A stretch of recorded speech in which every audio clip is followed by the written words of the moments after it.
The rain in Seattle has a way of blurring the edges of the world, turning the vibrant greens of Queen and into a smear of charcoal and slate. I stood by the floor-to-ceiling window of my study, watching the mist roll in over the Puget Sound, feeling the weight of the silence in this house. It was my 62nd birthday, a day that should have felt like a milestone of a life well lived, of blueprints turned into steel and glass, of a career as an architect where I mastered the art of making things stand tall.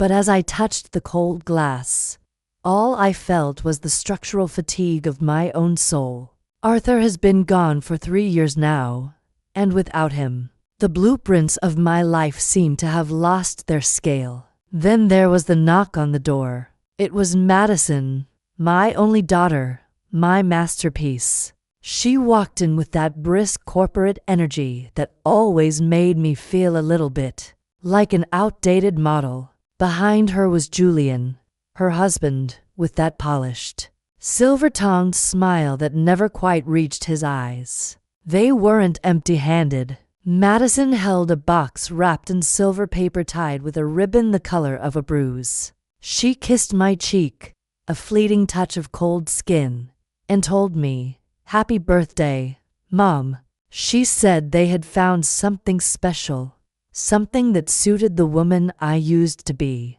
I opened the box, and there it was, the dress. It was emerald silk, so deep and rich it looked like it had been spun from the moss of a rainforest. The fabric felt like liquid against my fingertips, a cool, shimmering river of luxury. Madison told me it was a limited piece from a boutique downtown, something to remind the world that Clara Huntington was still the queen of the Seattle skyline. I remember the way Julian looked at me then, a sharp, calculating glance that I mistook for admiration. He said, "You deserve to look your best tonight, Clara. Everyone who is anyone will be at the restaurant." I felt a surge of warmth, a rare spark of maternal pride. I thought they finally saw me. I thought the distance that had been growing between us, the missed calls and the hurried dinners, was finally closing. I spent an hour getting ready. I put on the pearls Arthur gave me for our 30th anniversary. I brushed my hair until the gray looked like silver threads. And then I stepped into the dress. It clung to me in a way that felt like a second skin, but tighter. As I looked in the mirror, I didn't see a grieving widow or a retired architect. I saw a woman of substance. I saw a mother who was loved. I didn't notice the way the silk seemed to constrict my chest, or how the emerald hue made my skin look slightly paler than usual. I was blinded by the light of my own hope. We arrived at the restaurant, a glass-walled cathedral of fine dining overlooking the dark waters of the bay. My friends were already there. Elena, Beatrice, and Margaret. Women I had known since our children were in diapers. Women who had shared my triumphs and my losses. As I walked toward the table, the emerald silk rustling softly, I felt the eyes of the room on me. I felt powerful. I felt seen. Madison took her place at the head of the table, Julian to her right, and for a moment the world felt balanced again. We ordered expensive wine, and the conversation flowed like the tide. We talked about the old days, about the projects I had built, about the future Madison was carving for herself in the tech world. But then the atmosphere shifted. It was subtle at first, a whisper at the next table, a lingering look from the waiter. I felt a cold prickle at the back of my neck. Beatrice reached for her wine glass, but her eyes were fixed on my neck. She asked me, "Clara, that is a beautiful dress, but is that a stain on the collar?" I reached up, my fingers trembling, and felt nothing but the smooth silk. But then Elena leaned in, her face twisted in a mask of concerned pity. She said, "Oh dear, Clara, I think there is something caught in the lace." I looked down and my heart stopped. Tucked into the folds of the emerald silk right against my heart was a glimmer of something that didn't belong to me. A diamond brooch. It was a sunburst of stones, brilliant and unmistakable. I recognized it instantly. It belonged to Mrs. Sterling, the matriarch of one of Seattle's oldest families, who was sitting just 3 tables away. My breath hitched. How could it be there? I felt the heat rise in my cheeks, a burning wave of confusion. I tried to pull it out, but my fingers were clumsy, tangled in the very silk Madison had given me. Before I could speak, before I could explain, Julian stood up. His voice wasn't quiet. It was projected, the voice of a man accustomed to leading meetings. But now it was laced with a performative horror. He said, "Clara, what is that? Is that Mrs. Sterling's brooch?" The restaurant went silent. The clinking of silverware died a sudden death. All eyes were on me. I looked at Madison, expecting her to laugh, to tell them it was a joke, to stand up and shield me with her strength. But she didn't. She looked at me with a cold, detached disappointment that felt like a physical blow. Madison didn't raise her voice. She used that soft, trembling tone she used when she wanted to appear like the victim of a great burden. She said, "Mom, oh no, not again. We talked about this. We talked about the forgetfulness. We talked about the things you've been taking from the shops lately." Julian reached across the table and placed a firm hand on my arm, the emerald silk bunching under his grip. He said to the room, to our friends, to the strangers watching with hungry eyes, "Please, everyone, excuse my mother-in-law. She hasn't been herself lately. The doctors call it a cognitive decline. She doesn't even know what she's doing." The words felt like stones being piled onto my chest. Cognitive decline, forgetfulness, taking things. It was a script, a perfectly rehearsed play. And I was the lead actress who hadn't been given her lines. I looked at Elena, at Beatrice, at Margaret. I saw the pity. I saw the way they pulled their handbags a little closer to their bodies. I saw the bridge of 40 years of friendship burning down in a matter of seconds. I tried to stand, to find my voice, to tell them that I was a Huntington, that I built the very buildings they lived in, that I would never, ever steal. But my throat was dry, and the emerald silk felt like it was choking me. Julian was already calling for the manager. He was apologizing, offering to pay for the inconvenience, acting the part of the noble, suffering son-in-law. Madison was weeping softly into her linen napkin, her shoulders shaking with a calculated grief. She whispered, "I just wanted her to have one nice night. One night where she felt like herself before the darkness took her completely." I looked at her, really looked at her, and for the first time I saw the predator behind the pearls. I saw the daughter who didn't see a mother, but a source of equity, an obstacle in the way of her startup survival. They led me out of the restaurant like a criminal, not with handcuffs, but with those firm, patronizing grips on my elbows that were far more damaging. The Seattle rain was still falling, colder now, soaking into the emerald silk, making it heavy and dark.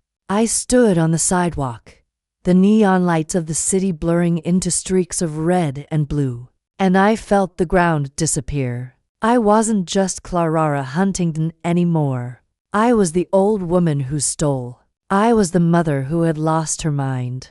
I was a problem to be managed. As Julian pushed me into the back of their black SUV, he leaned in close to my ear. The smell of his expensive cologne was suffocating. He whispered, "Don't worry, Clara. We're going to take care of everything now. You don't have to worry about the house or the bank accounts or anything at all. You just need to rest. We'll tell everyone it was just a senior moment. But you and I both know you can't be trusted anymore, don't we?" He slammed the door, and the sound echoed in my skull like a gavel. Madison sat in the front seat, staring straight ahead, her face a mask of iron. She didn't look back at me, not once. I sat in the darkness of the back seat, my fingers stroking the damp emerald silk. And I realized that the dress wasn't a gift.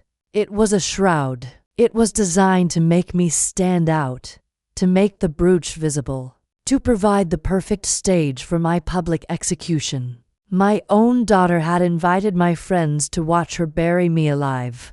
The drive back to my house in Queen Anne was a blur of rain and heartache. I looked at the back of Madison's head, the head I used to stroke when she had nightmares. The girl I had sacrificed my own career advancement for after Arthur died, so she could have the best education, the best life. I had poured my life into her foundation, thinking I was building something that would stand forever. But I had built a monster, and now that monster was turning its teeth toward me. When we reached the house, Julian didn't let me go to my room. He sat me down in the kitchen under the bright, unforgiving LED lights. He took my phone. He took my keys. He said it was for my own safety. He said they would be staying with me for a while to oversee my transition. Madison finally looked at me, but there was no love in her eyes, only a cold clinical assessment. She said, "Mom, it's better this way. You've worked so hard. It's time to let us handle the burden of being the Huntington head. You just stay here. Be quiet. Be the grandmother Matthew needs you to be, even if you can't remember his name half the time." I wanted to scream that I knew my grandson's name. I wanted to tell them that I had designed the very kitchen. We were standing in down to the last 16th of an inch. But the shock was too deep. The betrayal was too absolute. I felt a wave of nausea, a sudden crushing exhaustion that made my bones feel like lead. I let them lead me upstairs. I let them tuck me into bed in the room I had shared with Arthur for 30 years. As the door clicked shut and I heard the lock turn from the outside, I lay there in the dark, still wearing the emerald silk dress. It was damp, cold, and smelled of salt and shame. I felt my spirit breaking, a slow, agonizing fracture that reached the very core of my being. I thought of the way my friends had looked at me. I thought of the whispers that would be spreading through the city by morning. I thought of the daughter I had lost.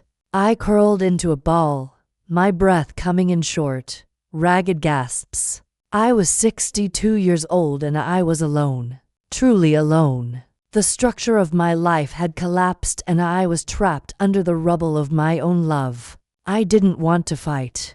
I didn't want to move. I just wanted the rain to wash me away. I closed my eyes, letting the darkness take me, feeling the emerald silk like a heavy, suffocating weight against my skin. I didn't know then that this was just the beginning of the end.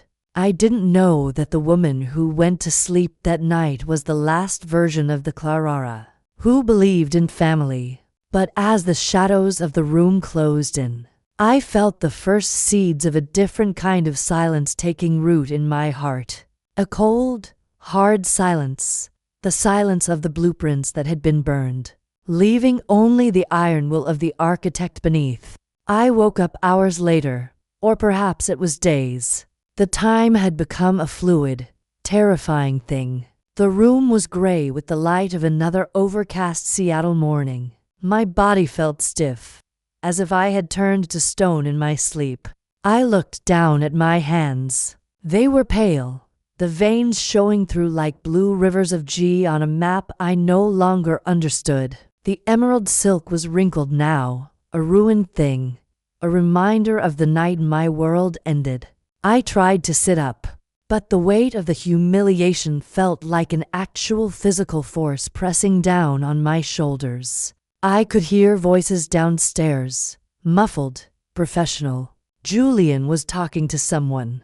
I heard words like power of attorney, medical evaluation, asset management. They weren't even waiting for the body to be cold. They were carving up the Huntington estate while I was still breathing the air. In the room above them, I thought of Arthur's face. I thought of the way he used to tell me that I was the strongest person he knew. But I didn't feel strong. I felt like a ghost wearing a green dress haunted by the living.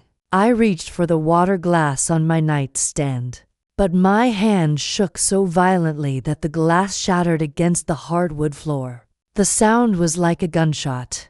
I stared at the shards, at the water soaking into the wood, and I didn't move. I didn't care. Let the house rot. Let the silk stain. Let the Huntington name be dragged through the mud. If my own blood could do this to me, then what was the point of anything?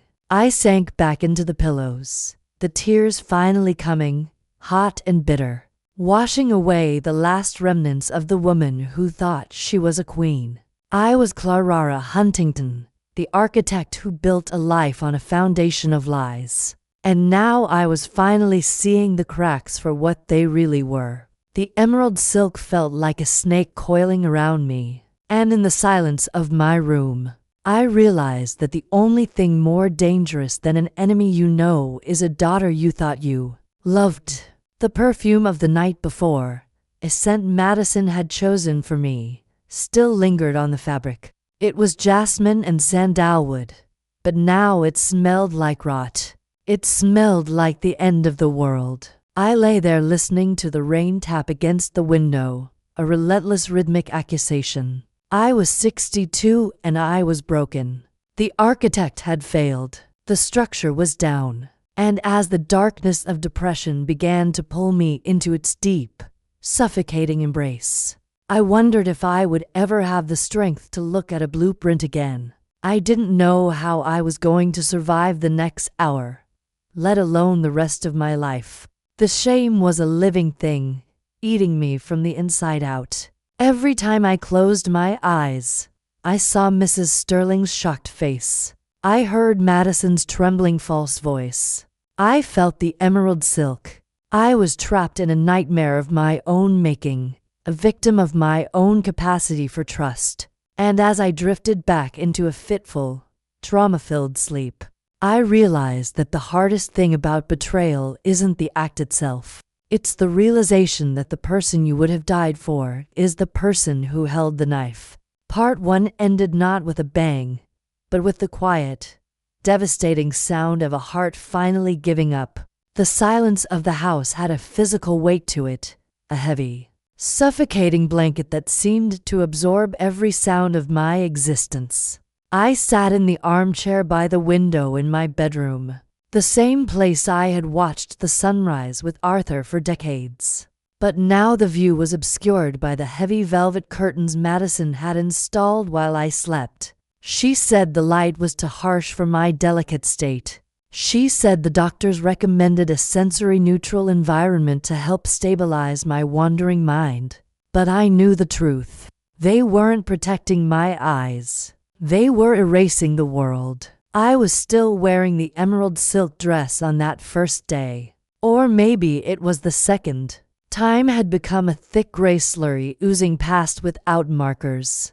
The silk was no longer a river of luxury. It was a cold, wrinkled husk, smelling of the wine I had spilled and the salt of the tears I couldn't stop. I felt like a specimen in a jar, a once vibrant creature pinned to a board for observation. Downstairs, I could hear the rhythmic clicking of Madison's heels and the low, muffled drone of Julian's voice. They were the masters of the house now. I was just the inhabitant of the attic of my own life. Julian came in around noon. He carried a tray with a bowl of grayish oatmeal and a small white paper cup. He didn't look at me as he set it on the nightstand. He looked at the room, his eyes scanning for any sign of rebellion, any crack in the silence he had constructed. He said, "You need to eat, Clara. We have the specialists coming on Thursday to discuss the permanent arrangements. Madison is very upset. You know, she had to take a leave of absence from the firm to manage the fallout from the restaurant. Do you have any idea how much damage you've done to her reputation? I tried to speak, but my throat felt like it was filled with dry sand. I managed to whisper, "I didn't steal it, Julian." "You know I didn't." He finally looked at me, a sharp, pitying smile curling his lip. He said, "The evidence says otherwise, Clara. The video from the restaurant, the brooch in your lace, the history of your little episodes. We're just trying to keep you out of jail. If we can prove you're incompetent, the Starings might agree not to press charges. We're doing this for you." He pushed the small paper cup toward me. "Take your vitamins," he said. "It'll help with the anxiety." I looked at the little blue pill. I didn't remember being prescribed anything for anxiety. I didn't remember seeing a doctor. But the fog in my head was so thick that I couldn't find the strength to argue. I took the pill. I swallowed the dry oatmeal. And within an hour, the edges of the room began to melt. The patterns on the wallpaper seemed to move, shifting like snakes in the tall grass. The shadows in the corner grew longer, reaching out with dark, spindly fingers. I felt my grip on reality slipping, a slow motion fall into a well of soft gray wool. This became the rhythm of my days. Darkness, oatmeal, the blue pill, the muffled voices from below. Madison would come in sometimes, usually in the evening when the shadows were at their most aggressive. She would sit on the edge of the bed and stroke my hair, but her touch felt like ice. She would talk to me about my bank accounts, about the trust funds Arthur had set up, about the deeds to the properties in Bellevue and the vacation home in the San Juans. She said, "It's all too much for you now, Mom. Let me take the burden. Sign the papers so I can protect what's left of the Huntington name before the creditors. And the lawyers take it all." I looked at my daughter, the little girl I used to take to the park, the one who used to draw buildings on the back of my old blueprints with crayons. I looked for a flicker of the child I loved, a spark of the woman I thought I had raised. But there was nothing but a cold, hard ambition. She was an architect, too, in her own way. She was designing my disappearance. She was building a future where I was just a ghost haunting the margins of her success. I wanted to tell her that I saw through it.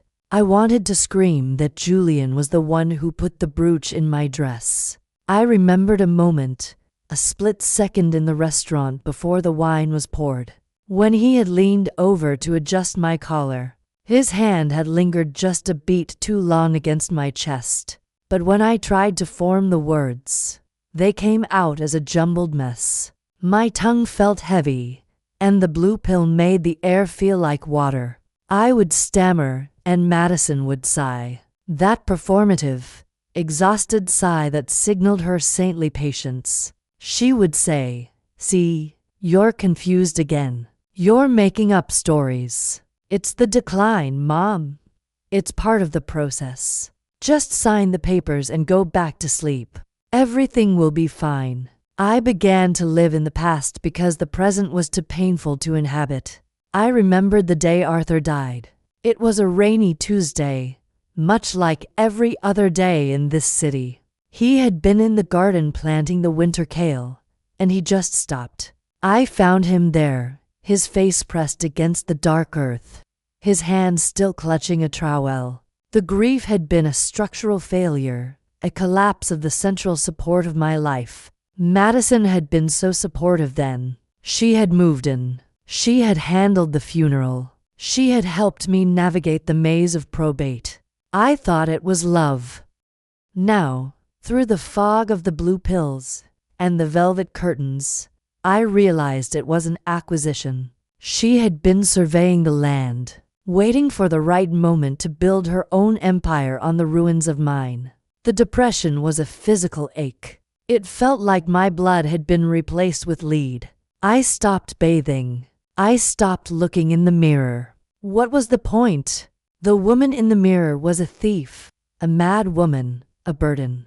I lay in bed for hours watching the dust motes dance in the sliver of light that escaped the heavy curtains. I thought of my friends, Elena, Beatrice, Margaret. I wondered if they talked about me over lunch. I wondered if they had already deleted my number from their phones. The thought of them seeing me like this, a broken, medicated shell in a stained green dress, was more than I could bear. Julian and Madison began to bring strangers into the room.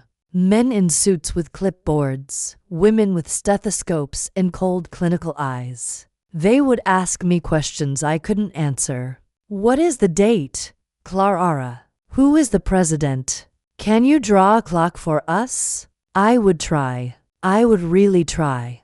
But the numbers would run away from me, sliding off the edge of the page like raindrops on a windshield. I would see Julian nodding in the background, a look of profound staged sorrow on his face. He would whisper to the evaluators, "She was such a brilliant woman once. It's heartbreaking to see her like this." They were building a case, a legal, airtight structure that would seal me away forever. Every missed question was a brick. Every blue pill was the mortar, and Madison was the foreman overseeing the construction of my tomb.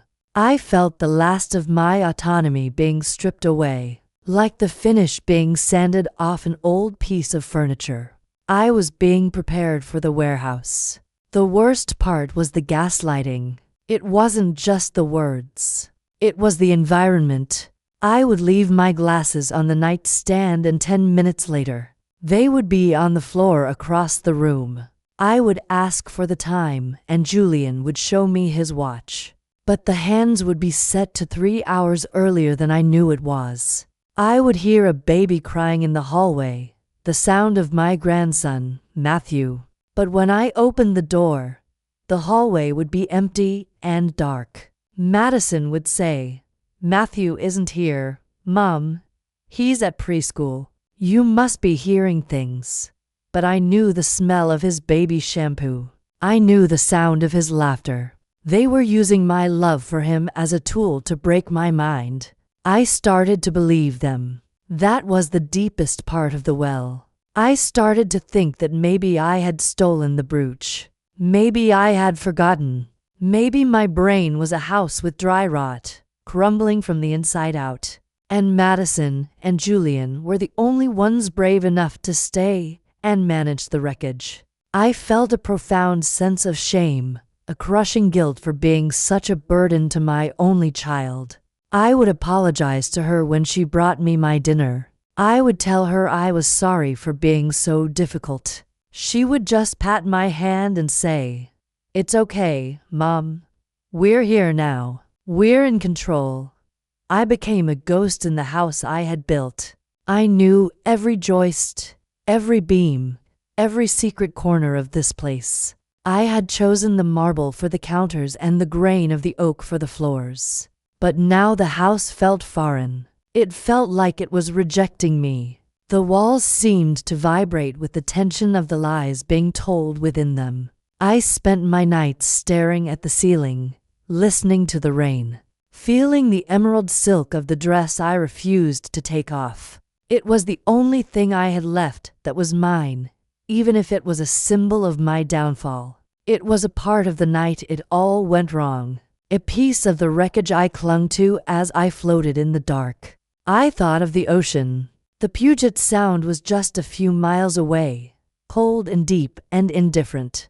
I wondered if it would be easier to just walk into the water and let the tide take me. I wondered if anyone would notice if Clara Huntington just disappeared into the mist. Madison would probably hold a beautiful memorial service. She would speak about my legacy as an architect, about my contributions to the city, about the tragic decline of my final years. She would look beautiful in black. Julian would stand by her side, the loyal son-in-law, and they would inherit the house, the money, the life I had built. The thought should have made me angry, but I was too tired for anger. Anger requires a foundation, and mine had been demolished. I was just a pile of rubble. I was the structural fatigue Arthur had warned me about in our early days of building. Sometimes, he would say, you have to know when a structure is beyond repair, Clara. Sometimes the best thing you can do is tear it down and start over. But how do you start over when the architect is the one being demolished? I lay there, the blue pill finally taking hold, the gray will closing in. The silence of the house was absolute. I was in the silent room, the place where they put the things they no longer wanted to see. I was a secret. I was a shadow. I was a mother who had been replaced by an asset.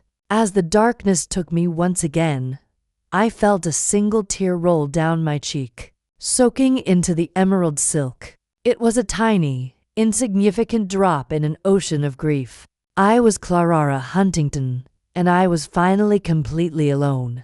The next morning, the fog was even thicker. I could hear them talking in the study directly below my bedroom.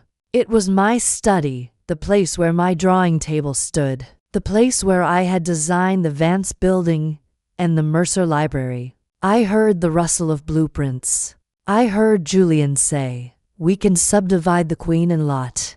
The house is old, but the land is worth millions," Madison replied. "But we have to wait for the final guardianship order. We can't move the assets until the judge signs off on the permanent incapacity." Julian laughed, a dry metallic sound. He said, "With the medical reports we've gathered, she'll be lucky if they let her keep her own shoes." Permanent incapacity.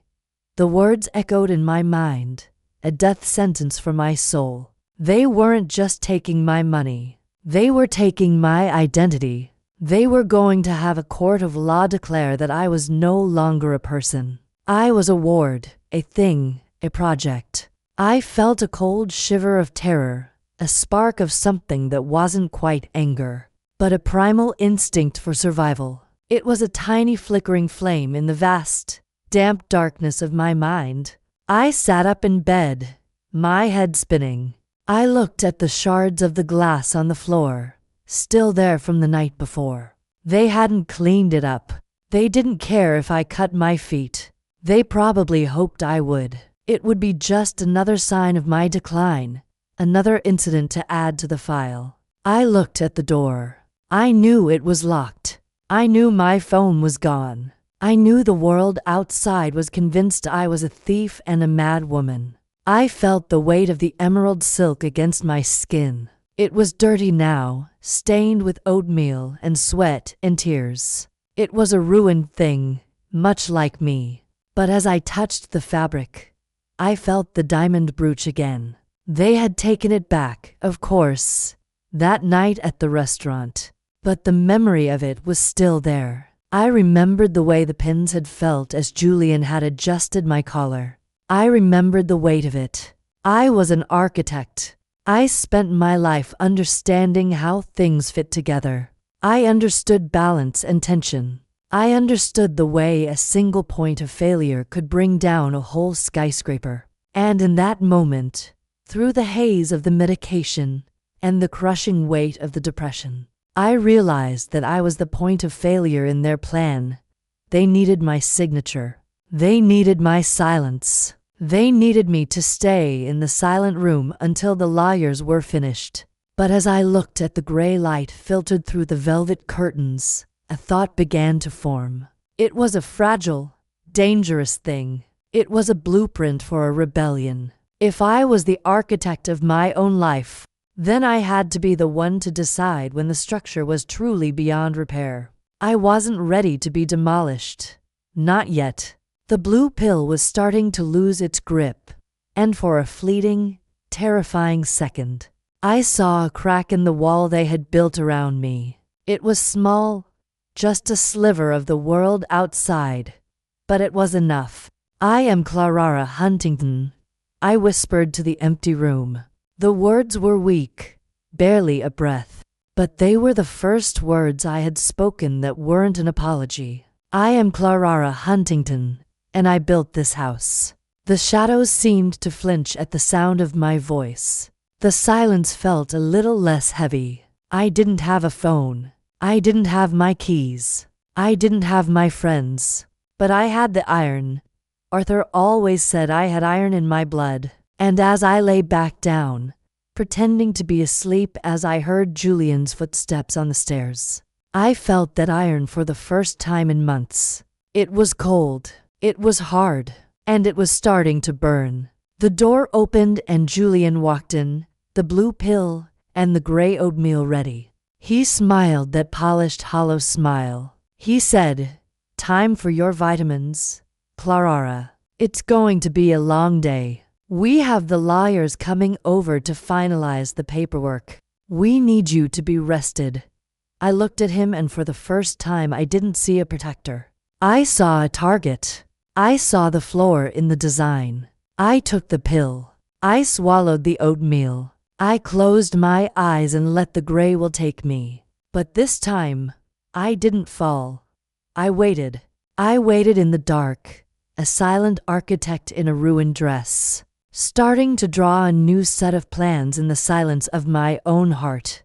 Part two ended not with surrender, but with the quiet, terrifying sound of a mind starting to wake up in the middle of its own nightmare. The blue pill sat on my tongue, a tiny, bitter weight that promised another 12 hours of gray wool and melting walls. Julian was standing over me, his hands on his hips, watching for the swallow. I had mastered the art of the fake gulp, a subtle contraction of the throat that I had practiced in the dark hours of the night. As soon as he turned to pick up the oatmeal tray, I tucked the pill into the deep, dry pocket between my cheek and my gum. I watched his back, the expensive fabric of his suit shimmering in the dim light of the room. He was so confident in my fragility. He was so certain that he had successfully demolished the structural integrity of my mind. When the door clicked shut and I heard the lock turn, I waited. I waited for the silence to settle, for the rhythm of the house to shift into its afternoon lull. I spat the pill into a tissue I had hidden under the mattress. It was a small blue witness to my rebellion. I felt the fog starting to lift, the edges of the room sharpening like a photo coming into focus. For the first time in weeks, the walls stayed still. The shadows retreated to the corners where they belonged. I sat up, my head clear, the architect in me finally waking up from a long, drugged sleep. I looked at the room. It was no longer my sanctuary. It was a site survey. I began to analyze the space with the clinical detachment I used to bring to a construction zone. The velvet curtains were held by heavy iron rods. The door was solid oak, but the hinges were old. I looked at the floor, at the shards of glass I had avoided for days. I realized then that my depression had been their greatest tool. My grief had been the scaffolding they used to build my prison. But love was a variable I had removed from the equation. Madison was no longer my daughter. She was a liability. Julian was no longer family. He was a trespasser. I spent the next few hours moving with a ghost-like silence that only the truly desperate can achieve. I knew where every floorboard creaked. I knew how to breathe so the air didn't vibrate. I searched the room looking for anything they had missed. They had taken my phone, my laptop, my car keys. They had stripped me of my digital identity, but they had forgotten about the old world.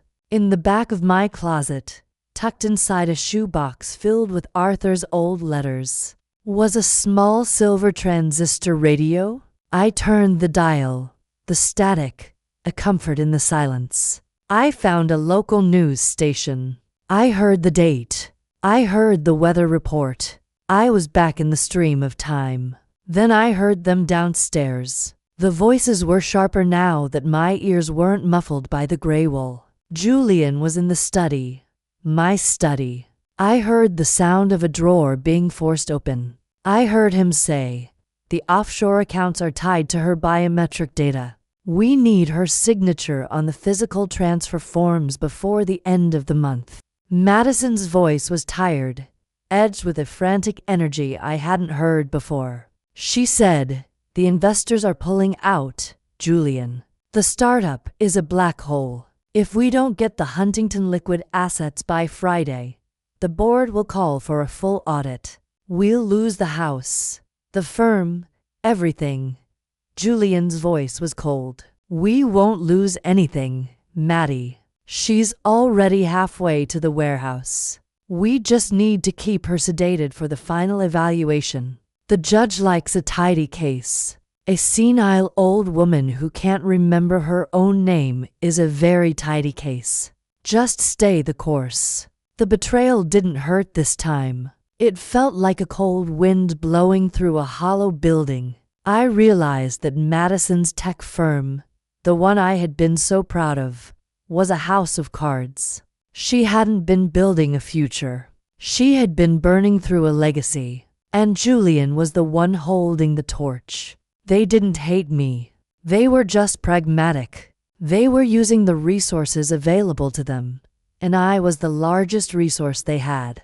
I began to plan. I needed a way out, but I couldn't just run. I was a 62-year-old woman in a stained emerald dress with a record for theft and a medical file. That said, I was losing my mind.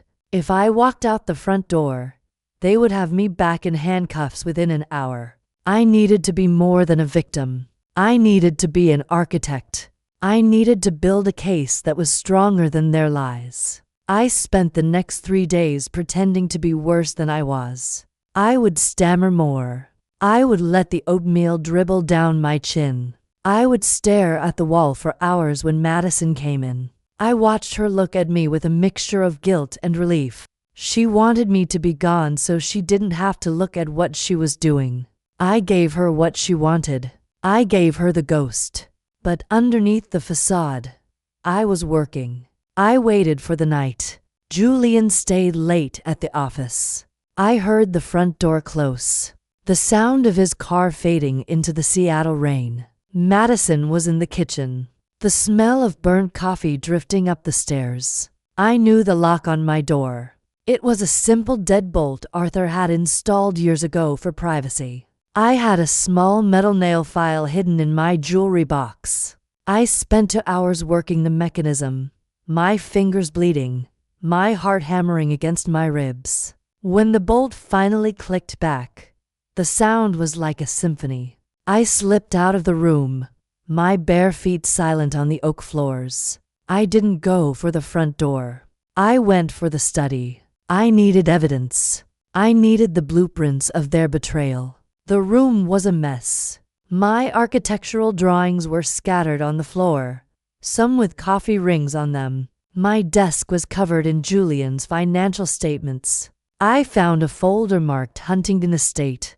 I opened it and the world went cold. There were documents with my signature on them. Perfect forgeries. They were transfer deeds for the Bellevue property. They were letters of resignation from my board positions. There was a draft of a will that left everything to Julian Thorne in the event of Madison's death.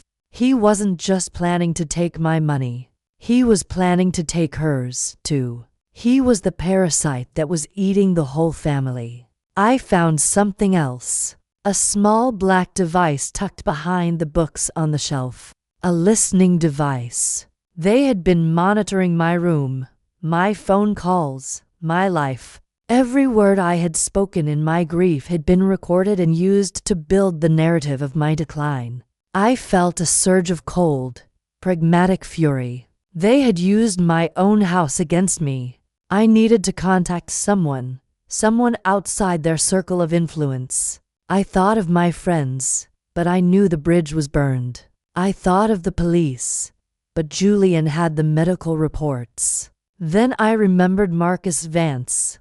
Marcus was a lion of the Seattle legal world. I had designed the Vance building for him 10 years ago. We had spent months arguing over the load-bearing walls and the height of the atrium. He was a man who respected structure. He was a man who understood that a building was only as strong as its foundation. I knew he was still practicing law, specializing in estate litigation and the protection of the elderly.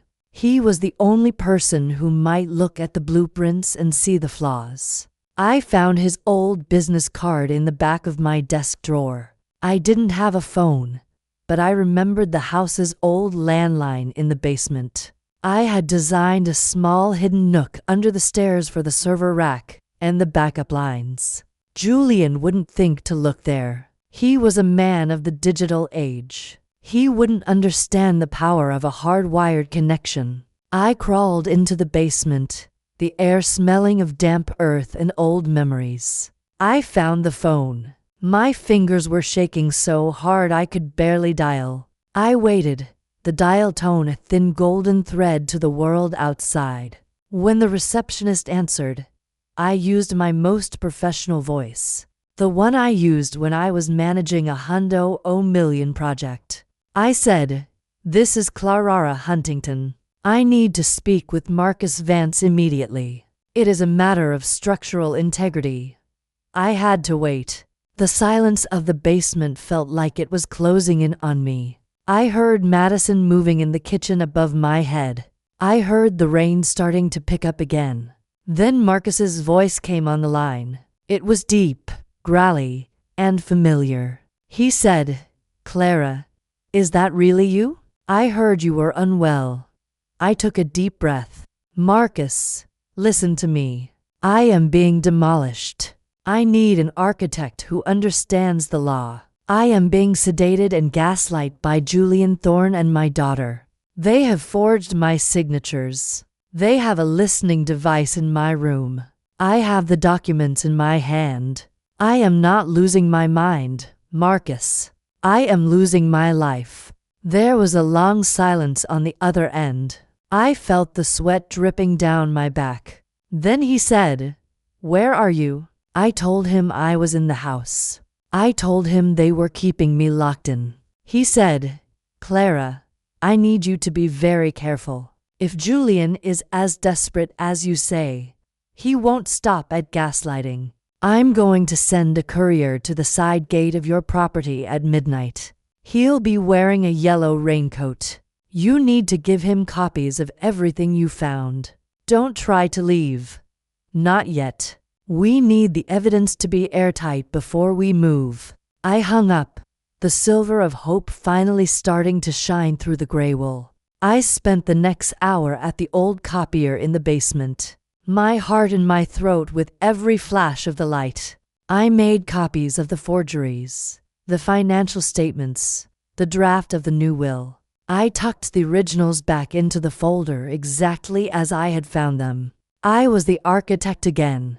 I was working with tolerances. I was managing the margins. I slipped back up to my room just as I heard Julian's car pull into the driveway. I locked the door from the inside with the nail file. I got back into bed. I put the emerald silk dress back on. I waited. When he came in to check on me, I was the ghost again. I stared at the ceiling. I let my hand hang limp over the edge of the bed. He looked at me for a long time, the shadow of a smile on his face. He said, "Good night, Clara. Almost there now. Just a few more days." I waited until I heard the house settle into its midnight rhythm. I crept back down to the side gate, the wet grass cold against my feet. The rain was a deluge now, the Seattle sky a heavy dark ocean. I saw him, the yellow raincoat. He didn't say a word. I handed him the envelope.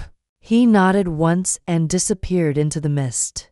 I walked back to the house, the rain soaking into the emerald silk. I felt a strange sense of peace. The architect had drawn the new plans. The site was prepared. The structure was being rebuilt from the inside out. I was no longer a victim of my own grief. I was a strategist. I was a survivor. I realized then that Madison had made a fatal mistake. She had forgotten who had taught her how to draw. She had forgotten who had shown her how to look at a site and see the hidden dangers. She had thought I was the building, something to be managed and eventually replaced. But I was the one who knew where all the bodies were buried in the foundation. I was the one who knew exactly how much pressure the Huntington name could take before it shattered. I went back to my room and lay down in the dark. I didn't take the blue pill. I didn't need it. The iron in my blood was burning hot now, a fierce bright flame that the rain couldn't touch. I was Clara Huntington. I was 62 years old. My husband was dead. My daughter was a traitor. And my son-in-law was a parasite. But I was still the woman who built the Seattle skyline. And I was going to make sure that when this house finally fell, it fell on top of them. The pragmatism was a cold comfort. But it was enough. I didn't love them anymore. The love had been a load-bearing wall that had collapsed, and I had learned to live in the open air. I thought of Matthew, my grandson. I would save him from the wreckage. I would build him a new house, one made of truth and steel. As I drifted into a natural, drug-free sleep, I felt the emerald silk dress against my skin. It was no longer a shroud. It was a uniform. It was the color of the moss that grows on the strongest stones. It was the color of survival. I was the architect, and I was finally beginning to build. Part 3 ended with the silent, terrifying smile of a woman who had stopped being a mother and started being a hunter. The rain in Seattle was no longer an accusation. It was a rhythmic, percussive score to my transformation. I sat in my darkened room, listening to the water hit the slate roof of the house I had built. And for the first time in weeks, I didn't feel like I was drowning. I felt like I was being washed clean of the last remnants of a mother's blind devotion. The architect was back on the job site, and I was surveying the damage to the foundation. Love was a structurally unsound variable. I had removed it from the blueprints, leaving only the cold, hard steel of a pragmatic survival. The courier in the yellow raincoat had returned 3 nights after I sent Marcus Vance the files. This time he didn't leave empty-handed. Tucked into a nondescript paper bag disguised as a grocery delivery for Julian was a series of small flat boxes. Marcus had understood the assignment perfectly. He didn't just send legal advice. He sent the tools of a digital counterinsurgency, high-definition pinhole cameras, miniature recording devices, and a secure encrypted mobile hotspot that didn't rely on the house's compromised Wi-Fi. Julian Thorne thought he was the master of the digital domain, but he was a child playing with fire compared to a woman who understood the physical geometry of a building's secrets. I spent the next 48 hours in a state of hyper-focused clarity. I didn't need the blue pills. I had adrenaline. I had purpose. I would wait until Julian left for the office and Madison was distracted by her failing startup's frantic conference calls. I moved through the house like a shadow, a silent ghost reclaiming her territory. I knew exactly where to place the cameras. I hid one in the ornate molding above the study door, angled perfectly to capture the desk where Julian forged my name. I tucked another into the vents of the kitchen where they sat and discussed my warehousing. Over our Tizzle coffee, I wired a microphone into the base of the lamp in the living room, the very place where they had staged my mental breakdowns for the doctors and evaluators. I was the architect. I understood sight lines. I understood the way sound traveled through the ventilation ducts. I was building a digital fortress around their lives, and they had no idea they were walking into a trap of my design. Every time Madison came into my room to check on me, I gave her the same vacant stare. I let my mouth hang open just a fraction. I kept the emerald silk dress on, now so wrinkled and stained it looked like a discarded skin. She would sigh that exhausted, saintly sigh and say, "I'm so sorry you're like this, Mom. It's for the best." Really, Julian has found a lovely facility in the Cascades. It has a beautiful garden. You always loved gardens. I would just nod, my mind recording the cold calculation in her voice. Gardens, she meant a graveyard for the living. I watched her through my own eyes. but also through the lens of the camera I had hidden in the teddy bear Matthew had left in my room. I was recording her guilt. I was archiving her betrayal. It was no longer an emotional wound. It was a data point. It was evidence for the structural failure of her character. The blue pills were stacking up in the tissue under my mattress. I had enough now to put an elephant to sleep. I looked at the pile of chemicals and felt a strange sense of power. They thought they were sedating a woman. They were actually fueling a hunter. The fog in my head had completely cleared, replaced by a crystalline logic. I began to track their movements with the precision of a project manager. Julian's late-night meetings weren't meetings. They were frantic sessions with a liquidator. He was trying to sell my Bellevue property under the table using the forged power of attorney. I heard him on the kitchen microphone, his voice edged with panic. He said, "I don't care about the market value, Rick. Just get me the cash. We need to clear the debt before the guardianship hearing on Tuesday. If the judge asks questions, we'll just say we're consolidating her assets for her long-term care." Madison's responses were getting shorter, sharper. The stress of the lies was starting to show in the structural integrity of her own mind. She said, "Julian, what if she wakes up? What if she has a lucid moment in front of the court-appointed evaluator?" Julian's reply made the iron in my blood burn white-hot. He said, "She won't wake up, Maddie. I'll make sure the dosage is increased on Monday night. She'll be a vegetable by the time the judge sees her. It's the kindest thing to do. Really, a dignified exit. The kindest thing." I sat in my armchair, the emerald silk rustling as I leaned forward to check the encrypted tablet Marcus had smuggled in. The video feed was crystal clear. I watched Julian Thorne, the man my daughter had chosen over her own mother, calmly discussing my chemical lobotomy.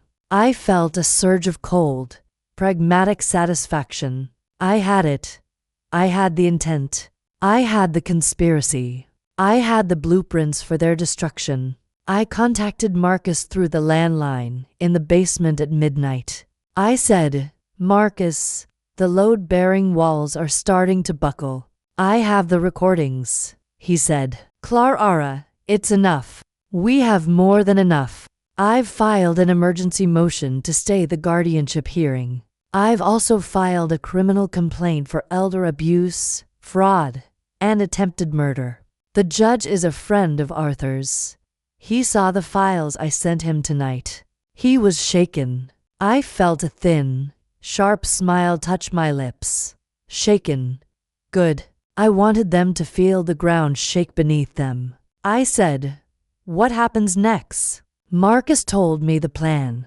On Tuesday morning, the evaluator would arrive, but she wouldn't be alone. She would be accompanied by a team of officers from the King County Sheriff's Department. They would have a search warrant for the house. They would find the listening devices. They would find the forged documents, and they would find me, the woman they thought they had buried alive. "But you have to stay the course, Clara," Marcus warned. "You have to stay in that room. You have to take the pills or pretend to until they walk through that door. If Julian suspects anything, if he sees a change in your behavior, he might act faster than we can." I understood tolerances. I understood the importance of staying within the design parameters. I went back to my room and lay down in the emerald silk dress. I felt like an actor waiting for the curtain to rise on the final act of a long tragic play. I listened to the rain. I listened to the silence of the house. I listened to the muffled sound of my daughter's laughter from the floor below, a sound that used to bring me joy, but now sounded like the rasp of a saw against a support beam. Sunday was the hardest day. Madison came in with Matthew, my grandson, the only person in this house who still saw me as a person. He ran to the bed and tried to climb up, but Madison pulled him back. She said, "Be careful, Matthew. Grandma isn't feeling well." She's very sick in her head. She needs quiet. Matthew looked at me with his big brown Huntington eyes. Eyes that were so much like Arthur's. He said, "But I want to show Grandma my building blocks. Look, Grandma, I built a tower." I looked at the tower of plastic blocks. It was red and blue and yellow, wobbly, but standing. I wanted to pull him to my chest. I wanted to tell him that Grandma was the best architect in the city, and that she was going to build him a world where people told the truth. But I couldn't. I had to stay in character. I let my eyes stay glassy. I let my hand remain limp. I felt a piece of my heart break off and fall into the dark, but I didn't let it show. I was the architect, and I was working with a rigid set of specifications. Madison took him away, her voice soft and poisonous. "Come on, sweetie.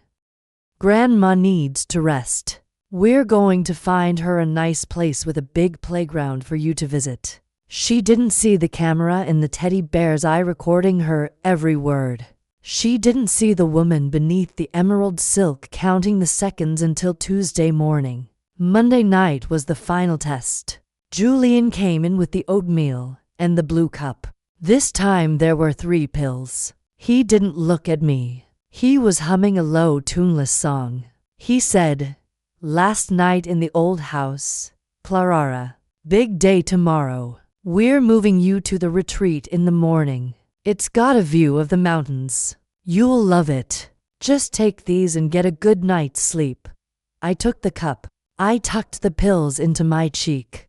I swallowed the gray sludge. I watched him leave. I heard the lock turn. Then I spat the pills out and washed my mouth with the water from the vase of dead roses Madison had forgotten to remove. I didn't sleep. I sat in the armchair and watched the rain wash over the city. I looked at the skyscrapers I had helped build, their lights twinkling in the dark like beacons. I thought of Arthur. I thought of the legacy we had tried to create. I realized that the Huntington name was never about the buildings. It was about the integrity of the people who inhabited them, and I was the only one left with any iron in my foundation. I spent the night reviewing the plan. I checked the camera feeds on the tablet one last time. I watched Julian and Madison drinking wine in the kitchen, celebrating their victory. They were talking about the vacation they would take after the guardianship was finalized. They were talking about the yacht Julian wanted to buy. They were so small, so petty, so incredibly fragile in their own arrogance. They had built their future on a foundation of sand, and they had no idea the tide was coming in. As the sun began to rise over the Cascade Mountains, turning the Seattle sky into a smear of bruised purple and cold gold, I felt a strange sense of calm. I wasn't afraid. I wasn't depressed. I was pragmatic. I was an architect at the end of a long, difficult project. I was ready to hand over the keys. I stood up and walked to the mirror. I looked at the woman in the emerald silk dress. She was thin, her skin pale, her hair a wild tangle of silver. But her eyes were clear. Her eyes were hard. She was the woman who had survived the demolition. She was the woman who was about to walk out of the rubble. I heard the first car pull into the driveway at exactly 8 o'clock. Then another. Then a third. I heard the doorbell ring. I heard Julian's voice, the polished, hollow tone he used for visitors. He said, "Good morning. You must be the evaluators. Please come in. My mother-in-law is upstairs. She's had a very difficult night. She's quite sedated." I heard the footsteps on the stairs. Not the 2 people I expected, but a crowd. A heavy, purposeful march. I went to the bed and lay down, folding my hands over my chest, pulling the emerald silk round me like a shroud. I closed my eyes. I waited for the lock to turn. When the door opened, I didn't move. I heard Madison gasp. I heard Julian say, "Please be quiet." She's very fragile. Then I heard a voice I hadn't heard in years, but would know anywhere. A voice that sounded like justice. This is the King County Sheriff's Office. We have a warrant for the arrest of Madison Huntington and Julian Thorne for elder abuse, financial fraud, and conspiracy. I opened my eyes. I didn't look at the officers. I didn't look at the cameras. I looked at Madison. I saw the moment the foundation collapsed. I saw the look of absolute soul-crushing terror as she realized that the silent room had been a recording studio. I saw Julian Thorne try to run only to be tackled by two deputies in the hallway. I stood up from the bed. I didn't stammer. I didn't shake. I walked toward my daughter, the emerald silk rustling with every steady step. I looked her in the eye, and for the first time in months I let her see the architect. I said, "The structure was never the problem, Madison. It was the architect you chose to trust." I walked past her out into the hallway, out into the light of my own house. I felt the air hit my face, fresh and cold and smelling of rain. I was Clara Huntington, and I had survived the demolition. The blueprints were filed. The site was cleared. And as the handcuffs clicked shut on the daughter I had once loved, I realized that the hardest part of building something that lasts isn't the steel or the glass. It's knowing when to walk away from the wreckage and start again. Part 4 ended not with a cry of pain, but with the quiet, devastating sound of the truth finally being told in the House of Lies. The Seattle sky was a bright, clear blue as the deputies led them away. I stood on the balcony of the Queen and House, watching the black SUVs disappear down the hill. I was 62 years old, and I was alone, but I was free. The architect was back in control of the site, and the foundation was solid. I looked down at the emerald silk dress, a ruined thing, a remnant of a past I no longer inhabited. I went inside and closed the door. The house was silent again, but this time it was a silence of my own making. It was the silence of a structure that was finally standing tall. I walked to my study and picked up a pen. I looked at a clean white sheet of paper. I thought of Matthew. I thought of the world I would build for him. I didn't start with a building. I started with a line, a straight, true line that nothing could break. I was the architect of my own life, and I was just getting started. As I sat there, the light of the morning filling the room, I realized that the greatest betrayal hadn't been Madison's.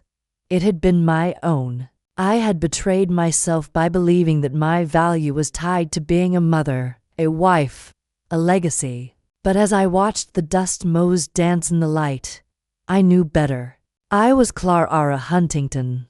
I was a builder, and the only thing more powerful than a structure that lasts is the woman who has the courage to survive its collapse and build something even stronger from the ruins. The King County Superior Court felt like a cathedral of cold marble and unforgiving light.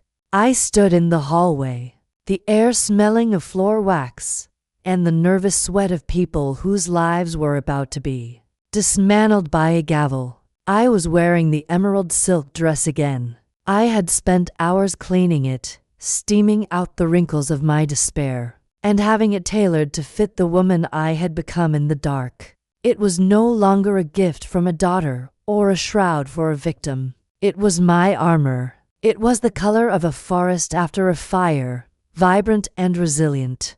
I looked at my reflection in the polished brass of the elevator doors, and I didn't see the ghost of Queen Anne. I saw the architect who was about to conduct a final site inspection. Marcus Vance stood beside me, his presence a solid load-bearing pillar. He didn't say much. He just adjusted his silver silk tie and checked his watch. He said, "Are you ready to show them the foundation, Clara?" I looked at the heavy oak doors of the courtroom and nodded. I told him, "I've been calculating the stress loads for weeks, Marcus. It's time to see where the structure snaps. We walked inside. The sound of my heels on the stone floor, a steady, rhythmic declaration of my existence. The courtroom was packed. The Seattle press had caught wind of the Huntington scandal, a story of old money, tech sector desperation, and a mother's supposed descent into madness.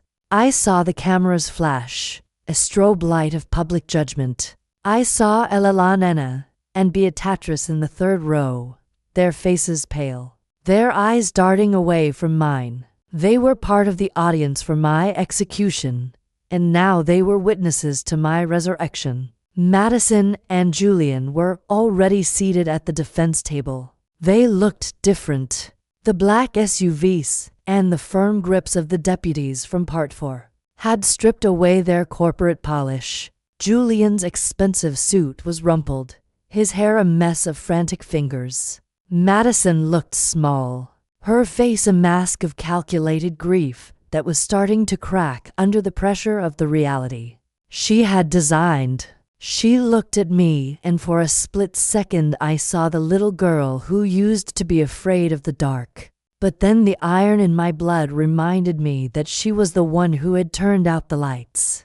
The judge, a man named Henderson, who had known Arthur for 40 years, took the bench. He looked at the room with a gaze that could cut through steel. He said, "We are here to hear the emergency motion regarding the Huntington estate and the criminal charges filed against Madison Huntington and Julian Thorne. This is a matter of profound gravity." He turned to Marcus. "Counselor, proceed."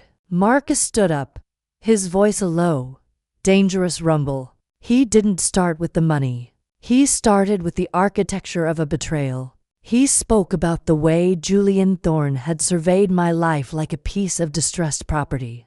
He spoke about the blue pills, the gaslighting, and the emerald dress that was meant to be my final costume. Then he called the first witness. It was the court-appointed evaluator, a woman named Sarah Miller, who had been in the house on that Tuesday morning. She testified about the state of the Queen and Villa. She spoke about the hidden cameras we had discovered, the ones Julian had installed to monitor me, and the ones I had installed to monitor them. She played the first recording. The courtroom went silent. It was the sound of the kitchen vents. I heard Julian's voice, clear as a bell, saying, "We just need to keep her sedated for the final evaluation." I heard Madison's reply, a whisper that felt like a razor across my throat. "Julian, what if she wakes up?" I watched the jury, or rather the legal assistants and the judge, who were acting as the finders of fact, and I saw the moment the foundation collapsed. Julian put his head in his hands. Madison just stared at the table, her knuckles white. But Marcus wasn't finished. He brought out the financial blueprints. He showed the forgeries. He called a handwriting expert who explained the technical failure of the forged signatures on the property deeds. He spoke about the $3 million Julian had tried to move into an offshore account in the Cayman Islands. He wrote the numbers out on a large display board. $3 million. He said this wasn't about care, Your Honor. This was a demolition for profit. Then it was my turn. I walked to the witness stand with a steady gait. I didn't look like a woman with cognitive decline. I looked like a woman who had designed skyscrapers. I took the oath, my voice clear and resonant. I said, "I do." Marcus walked toward me, his eyes encouraging. He asked me, "Clara, tell the court about the dress you are wearing." I touched the emerald silk. I said, "My daughter gave me this dress for my 62nd birthday. She told me it was a symbol of my status, but Julian Thorne used it as a stage. He tucked a diamond brooch into the lace and told the world I was a thief. He used my grief for my late husband as the mortar for a prison. They fed me medications that weren't mine. They tried to erase the person I have been for 62 years, so they could pay off the debts of a failing startup and a gambling addiction. Madison stood up then, her voice a shrill, desperate shriek. She yelled, "She's lying. She's manipulative. She's always been like this, controlling everything." The judge slammed his gavel, a sound that echoed like a structural failure. He said, "Sit down, Mrs. Huntington, or you will be removed." I looked at my daughter. I said, "I am not controlling you, Madison. I am just holding you accountable to the laws of this country. You thought I was a building to be subdivided, but I am the architect, and I know exactly how much weight you can carry before you break." The cross-examination by Julian's lawyer was a desperate attempt to find a crack in my testimony. He asked me about my memory. He asked me about the night at the restaurant. He asked if I was sure I hadn't simply forgotten taking the brooch. I looked him in the eye and I didn't blink. I said, "I have the blueprints for the Sterling estate in my office. I know exactly where the security cameras are in that restaurant, because I consulted on the renovation 5 years ago. I didn't steal that brooch. I was framed by the man sitting to your left, and I have the video from the molding in my study to prove it." We played the video. It was grainy but unmistakable. It showed Julian Thorne standing by my desk, practicing my signature over and over on a sheet of Huntington letterhead. It showed him taking the sterling brooch out of a velvet pouch and whispering to Madison, "This will be the final blow, Maddie. Once she's accused of theft, no one will believe a word she says about the money." The silence that followed was absolute. It was the silence of a grave. Julian Thorne looked like a man who had just watched his own execution. Madison was weeping now, but they weren't the crocodile tears of the restaurant. They were the tears of a predator who had been caught in her own trap. The judge didn't even need to retire to his chambers. He looked at the evidence. He looked at the recording schemes. And he looked at me. He said, "In my 30 years on the bench, I have rarely seen a more calculated or cruel attempt to dismantle a human being's dignity. The evidence of elder abuse, financial fraud, and criminal conspiracy is overwhelming." He turned to the bailiffs. He said, "Take Julian Thorne into custody immediately. No bail." He turned to Madison. He said, "Madison Huntington, you are a disgrace to your father's name and your mother's love. I am issuing an immediate injunction, freezing all your assets. You will be taken into custody pending a formal indictment for your role in this conspiracy." The handcuffs clicked shut. The sound was the same as it had been in my kitchen, but this time the metal wasn't for me. I watched the deputies lead them away. Julian was shouting about his lawyers, about his connections, about how this was a mistake. Madison just looked back at me one last time. Her eyes were empty. There was no daughter left in there, only the wreckage of a life built on greed. I sat in the witness stand for a long time after the room cleared. The cameras were still clicking. The reporters were still whispering, but I didn't hear them. I felt a strange sense of emptiness. The purge was complete. The parasites had been removed from the structure, but the building was still standing, and it was hollow. I looked at the emerald silk dress and I realized that the price of justice was the loss of the only family I had left. Marcus Vance came over and put a hand on my shoulder. He said, "You did it, Clara. You saved yourself. You used the law to protect the woman you are." I told him, "I didn't just save myself, Marcus. I saved the Huntington name, but the cost was $900,000 in legal fees, a shattered heart, and a daughter I will never speak to again." He nodded. He understood. He said, "Sometimes you have to burn the site to clear the debris. But look at you, Clara. You're still standing. I walked out of the courtroom and into the Seattle afternoon. The rain had stopped. The sky was a bright, sharp blue that made my eyes ache. I stood on the steps of the courthouse watching the people walk by, and I felt the weight of my freedom. It was a heavy thing, but it was mine. I wasn't Clara the thief. I wasn't Clara the mad woman. I was Clara Huntington, the architect. I thought of the vacation home in the San Juans. I thought of the Bellevue property.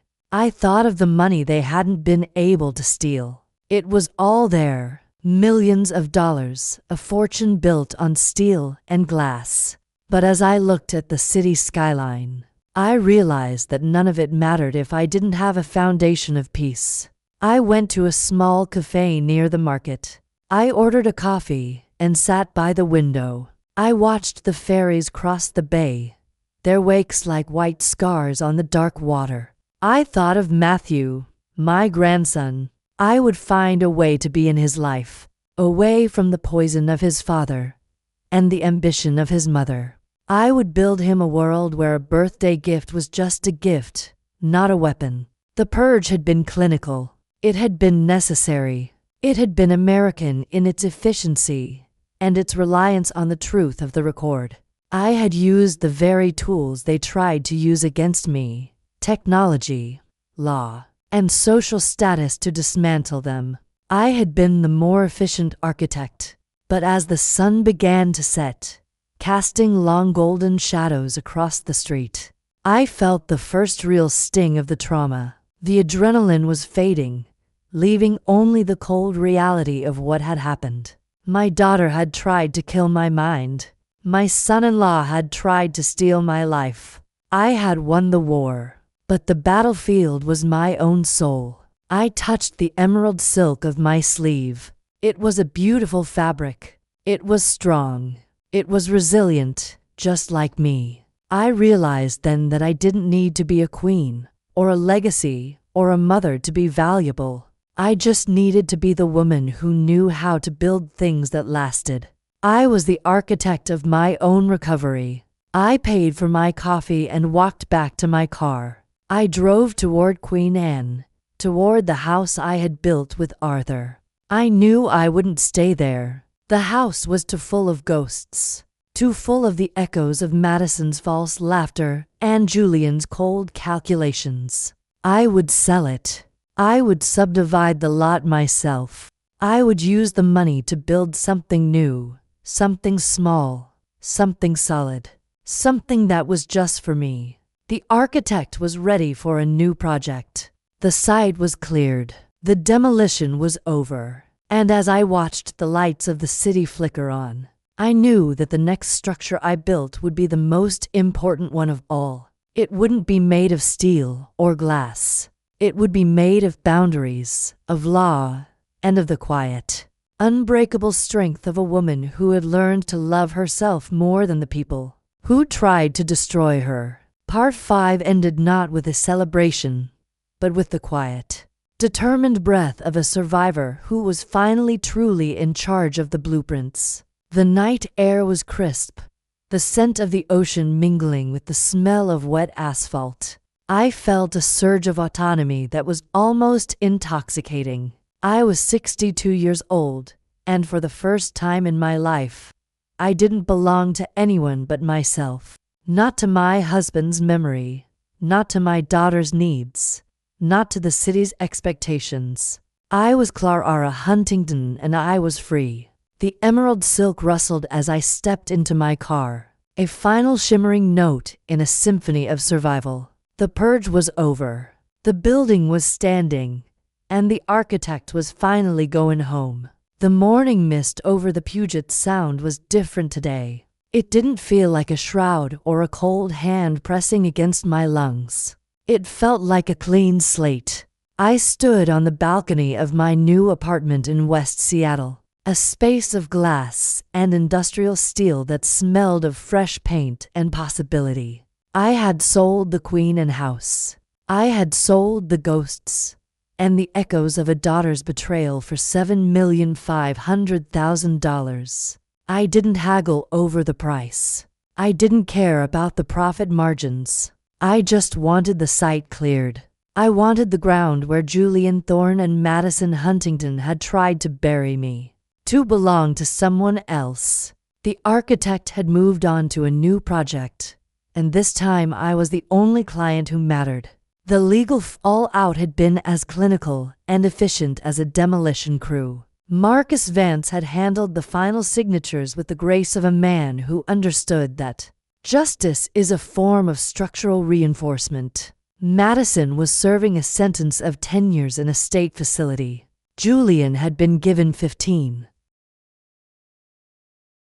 The crimes of elder abuse and financial fraud were not taken lightly in this city, and the evidence I had gathered in that emerald silk dress had been the bedrock of the prosecution's case.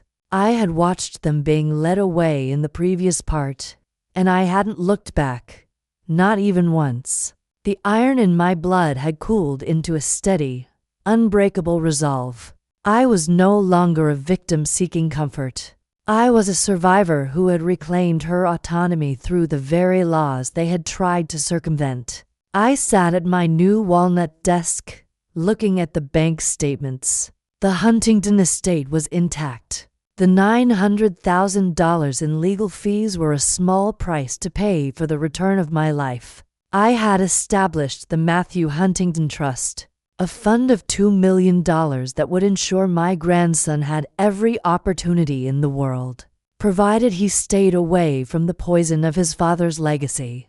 I had arranged for shared custody with Julian's sister, a woman who lived in a quiet town in Oregon and had no desire for the Seattle spotlight. We had reached an agreement that was practical and shielded the boy from the wreckage of his parents' choices. The law had provided the boundaries that love had failed to maintain. A scent of cedar and sea salt drifted through the open window. It triggered a memory, but for the first time in months, the memory didn't hurt. I remembered a summer 30 years ago when Madison was a toddler, and Arthur was still building his first firm. We were on a boat near the San Juan Islands, and the world felt like it was made of gold and blue. I realized then that I could hold on to that gold without being burned by the fire that followed. The betrayal didn't erase the love I had once felt, but it had certainly changed the nature of the relationship. I had learned that blood is not a guarantee of loyalty. I had learned that a family is only as strong as the integrity of its individual members. And when the integrity fails, the structure must be abandoned for the safety of those who remain. I walked to the closet and looked at the emerald silk dress one last time. It was hanging there, perfectly cleaned and pressed, a shimmering green ghost. I had thought about burning it. I had thought about throwing it into the deep, dark waters of the bay. But as I touched the smooth fabric, I realized it was more than a reminder of a bad night. It was the skin I had shed to become the woman I was now. It was the uniform of my awakening. I folded it carefully and placed it into a box. I would donate it to a charity that helped women re-enter the workforce after domestic trauma. It was a beautiful dress, and it deserved to move on, just as I had. The silence in my new home was a luxury. It wasn't the suffocating silence of the room where I had been sedated. It was the quiet of a mind that had finally stopped apologizing for its own existence.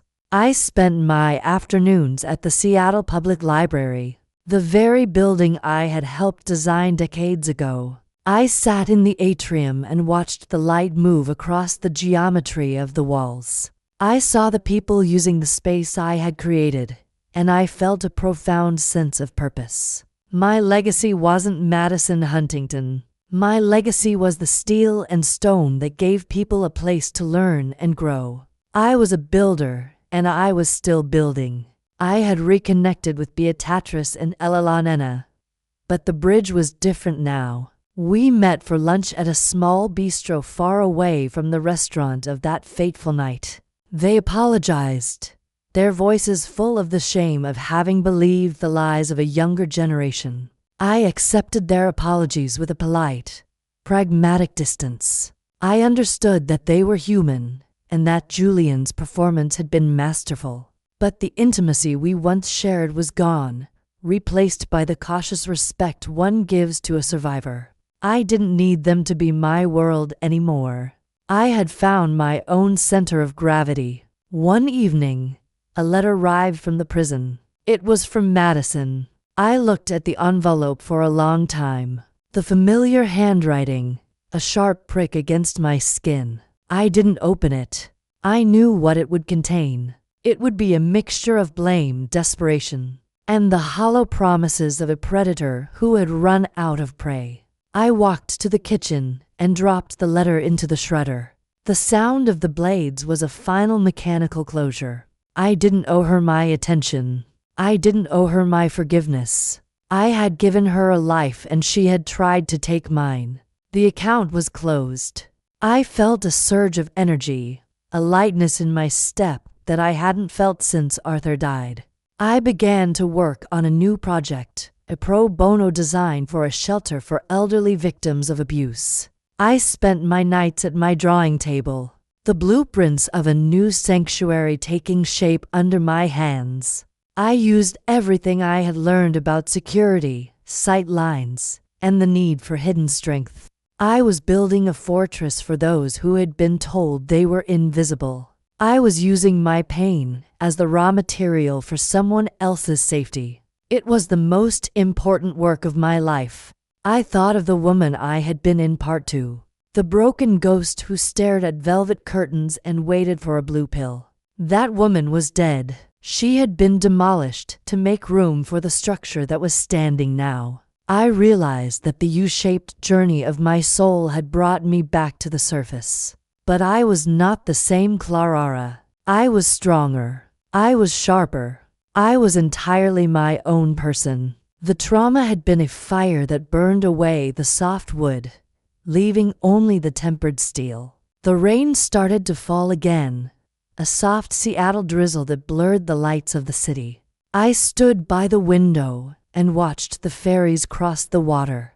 I felt a deep, quiet peace. I was 62 years old and my life was just beginning. I had my health. I had my fortune. And most importantly, I had my truth. I had used the law to protect my dignity and the architecture of my mind to survive the darkness. I was Clara Huntington and I was standing tall. I picked up my phone and called the school in Oregon. I spoke to Matthew. He told me about his new friend and the tower he had built in his woodshop class. He said, "I used the techniques you told me about, Grandma. I made sure the base was wide enough to handle the weight." I smiled. The tears in my eyes are warm, healing rain. I told him, "That's right, Matthew. Always start with the foundation. If the foundation is solid, the rest of the world can shake all at once, but you will still be there." I hung up and looked out at the city. The skyscrapers were glowing in the dark, a forest of light and achievement. I felt like one of them. I had been built to last. I had survived the earthquake of betrayal and the landslide of grief. I had cleared the site and built something new. I was the architect of my own rebirth, and the blueprints were perfect. As I prepared for bed, I realized that the greatest lesson of the emerald dress wasn't about the cruelty of others. It was about the resilience of the self. It was about the power of standing up and saying, "I am here and I matter. I am not a legacy to be managed or a burden to be stored. I am a living, breathing woman with a voice and a will." And as I closed my eyes, I didn't see the shadows. I saw the horizon. I saw the light of a new day. And for the first time in a very long time, I was ready for it. The architect was home, and the structure was finally complete. The journey was long, and the cost was high. But the result was a life of absolute clarity. I had walked through the fire and come out with a soul made of iron. I had learned that the only person who can truly define your value is you. And as the rain tapped gently against the glass, a rhythmic, peaceful lullaby, I knew that I was exactly where I was supposed to be. I was Clara Huntington and I was free. Forgiving oneself is the final most essential brick in the foundation of recovery. After a profound betrayal, for a long time, I blamed my own heart for being too open, my own eyes for being too blind to the monster growing in my own home. I felt the shame of a mother who had failed to see the cracks in her child's character. But true light only returns when you realize that your capacity to love was never a flaw. It was a strength that others tried to weaponize. Reclaiming my narrative meant acknowledging the trauma without letting it become my identity. I have learned to embrace the scars as proof of my structural integrity, finding peace in the quiet independence of a life built on truth, law, and an unwavering belief in my own worth.